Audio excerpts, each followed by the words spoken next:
పెళ్లిలో ఈరోజు ఎన్ని ఘనంగా జరుగుతున్నాయి మనం చూస్తున్నామండి. ఎన్ని ఘనంగా జరుగుతున్నాయి అన్ని గుర్తుపెట్టుకుంటారండి.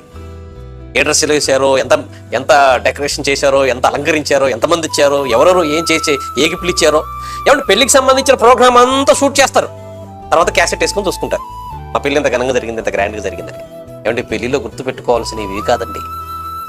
ఎంత అందంగా అలంకరించాము, ఎవరెవరు వచ్చారు, ఏమేమి ఇచ్చారు, ఇవి కాదు గుర్తుపెట్టుకోవాల్సింది. బైబిల్ చెప్తుంది పెళ్లినాడు నువ్వు చేసిన ప్రమాణాలు నీకు ఎప్పుడు గుర్తుకుండాలి. నువ్వు చేసిన ప్రమాణం గుర్తుండాలి. పెళ్లిలో ఉన్న తంతంతా గుర్తు రావడం కాదు, నీ ప్రమాణాలు. పెళ్లి ఇలా చేసుకోమని దేవుడు ఎక్కడ చెప్పలేదండి. ఒక పెద్ద సెలబ్రేషన్ లాగా చేసుకోమని, లేకపోతే ఇలా చేసుకోమని, అలా చేసుకోమని బైబిల్ ఎక్కడ చెప్పలేదండి. కానీ పెళ్లిలో ప్రమాణాలు ఉంటాయి అని చెప్పాడండి. పెళ్లినాటి ప్రమాణాలకు దేవుడు సాక్షి అని బైబిల్లో చెప్పబడిందండి.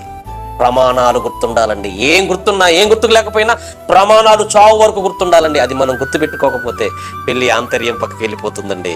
విడిపోయే అవకాశం కూడా ఉంది ప్రియమైన దేవుని పిల్లలారా.